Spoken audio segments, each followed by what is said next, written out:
Oh, ow. Oh no. Has this ever happened to you? We here at the law offices of BaronJ and BaronJ have noticed a trend in people trying to recreate the shaft head tilt, a very common theme seen in many shaft animes, and injuring themselves up to the point of breaking their necks. If you or someone you know has been injured in this way, please give us a call at 1-800-BECAUSE-PLOT, because we have interns standing by. How's it going in here, interns?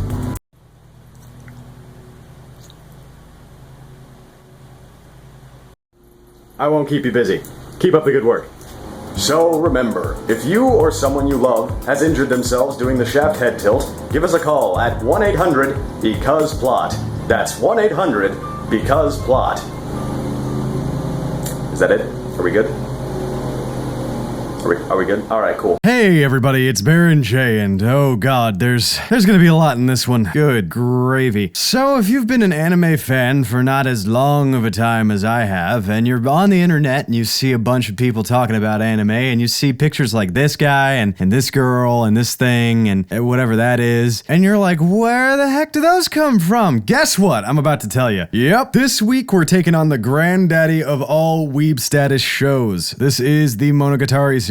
There is not a single person I've met who has seen the show that dislikes it. I'm not saying somebody can't dislike it, but I have no proof as of yet. Now, all of these are based on a series of light novels called Monogatari. Who fucking knew? Written by Nisio Isin. And I know what you're saying. You're saying, BaronJ, that sounds really fucking familiar. And it is really fucking familiar, because I talked about it in the Katanagatari review. Oh wait, those end in the same fucking thing. I wonder why that is. They got picked up and animated by Shaft, which is an animation company known for two things, really. One, this thing that you saw in the intro that you're like, what the fuck are you talking about, BaronJ? They do this in like every single fucking show. And making really pretty pictures. That's a pretty picture. That's a really pretty picture. Anyway, we start out with the first series, Bakemonogatari, which is roughly translated as Demon Story or Ghost Story. Most likely Ghost Story in this case, but it can go both ways. The main character is named Koyomi Araragi. He's a third-year high school student who is actually part vampire. He's going to school one day, and suddenly one of the girls in his class, Hitagi Senjogahara, more commonly known as everyone's waifu, except for me, falls down the stairs into Araragi's arms. He's shocked to discover that she doesn't weigh anything. What the fuck? When he confronts her about this, he tries to tell her that he can help in some way, and it turns out she's actually batshit crazy, but in that like cool kind of batshit crazy where you're like, alright, I can get down with this. If you want to come back to my place later, that's cool. Except she's not my waifu, so I don't need to worry about it. Anyway, Araragi-san actually introduces her to Oshino Meme, and I cannot pronounce that in any other way because of my country accent. I could say meme, but it really doesn't make sense. He's a weird guy, wears a floral shirt, abandoned warehouse, seems incredibly legit. As it turns out though, Oshino's actually kind of like a wizard or a shaman or whatever, and he's actually really good with demons and spirits and all that nonsense, so he helps her out anyway. And after a nice little touching scene where Senjogahara actually basically forces Araragi-san to be her husbando, which is kinda nice, the story progresses as Araragi-san actually helps girls find their demons and exorcise them or put them away somewhere, put them in a drawer, I don't even know. There's some stuff with a toothbrush, you'll find out about that later, it'll all make sense. It's important to note though that I do need to tell you what order to watch these in because there's a lot of them and a lot of people get confused about that. It's all on the Wikipedia page if you want to look it up, but I'm gonna go ahead and list them off for you just in case you don't want to be that active in your internet search history. So, in order, it's Bakemonogatari, Nisei Monogatari, Neko Monogatari, the fourth one, which is just Monogatari series second season, don't ask me why they fucking picked that one, Hana Monogatari, Suki Monogatari, and, as the fanbase is apt to tell you, the prequel novel, Kizu Monogatari, is actually being adapted into an anime film that's gonna be out in theaters and shit. At least, over in Japan, not in the United States. If it came out in the United States, not a lot of people would see it. Out of all the people where I'm from, I can think of one person who actually wants to go see this movie if it ever comes out in the US, and that's me. So, let that speak for itself. Each one of these series, for the most part, concentrates on one of the girls in Araragi's life, be it his inevitable girlfriend, the stereotypical trope of the girl with glasses that's actually hot under all of the nerd, some random snail girl that they meet, his twin sisters, fucking this thing, and the top athlete slash lesbian slash hottest thing to grace 2D animation. Jesus Christ. Yeah, my waifu's from the show. That's her right there. She's mine. Now I know what a lot of you are thinking. You're thinking, BaronJ, but she's a lesbian. I say, I know, so am I. What a coincidence. We're so into girls. Let's hang out. And I know a lot of you are going to say, but BaronJ, don't you have this huge thing for redheads or whatever? And I would be like, yeah, I do. I do have this thing for redheads. But you know what? We don't always get what we want. What I do want is that ass. But yeah, there's some differing subplots here and there, but basically, dude saves girls with weird spirit problems. That's basically it. Now, as I mentioned in my review of Monogatari, Nisio Isin's work is known for its verbosity, which is a fancy and professional way of me saying that they talk a lot, dude. They talk so much in this show. But the same deal from Monogatari applies. The dialogue is so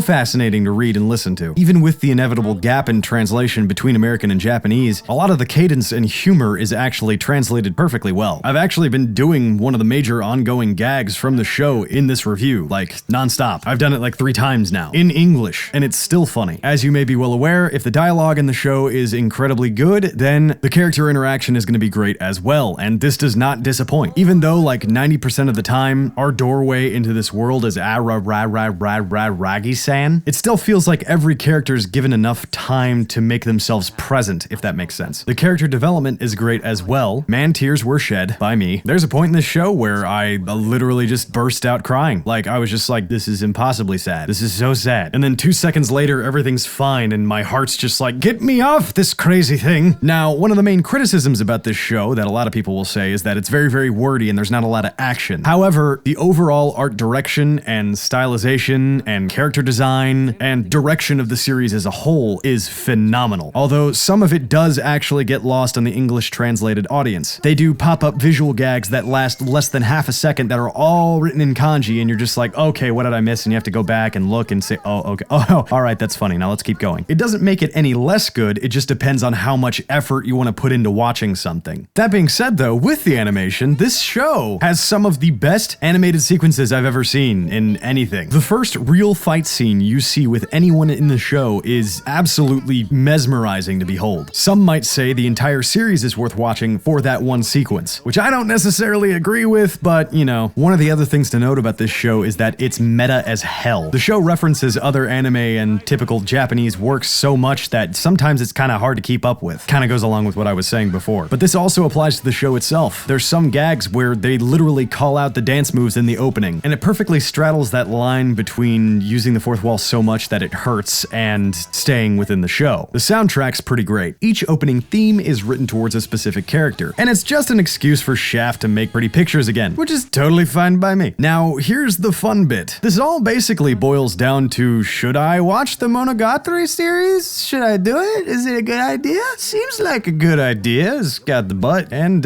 well, there's a case where I'll say yes, and there's a case where I'll say no. I would say not to watch this if you're a beginner into anime. I'm not saying you're gonna think it's bad, you probably just won't get a lot of the stuff. The learning curve with this show is really high. It's gonna be a little bit difficult to understand without knowing certain Japanese tropes first, so I can't wholeheartedly recommend it to a newcomer to the anime scene. But if an up-and-coming weeaboo comes to me and says, man, dude, I just got through Berserk, like, holy crap, oh my gosh, that messed with my head, dude, like, oh my god. I would introduce this show to them as if I were a father letting their son try his first sip of beer. Except if it were beer and he got through the first sip and was like, wow, give me the whole case, this is great, I'd probably go to jail for some sort of child abuse lawsuit thing. So to sum it all up, the Monogatari series is really fucking good. Like, really fucking good. I know that's not the most professional statement, but it is what it is. And what it is really fucking good. Just be aware of some of the subject matter before you go in, or it'll come back and bite you. In the ass. That is the end of the video, everybody. Here's the subscribe button, Facebook, t-shirts, music, you know the drill. More importantly, thank you guys for joining me on this 1-year crazy ride of anime on YouTube. Holy crap. This all started about a year ago with a video I made on a game that I played when I was like 6. And now I'm basically doing the same thing, except now I'm just slowly, very, very slowly running out of things to do. Thanks, guys. Bye-bye.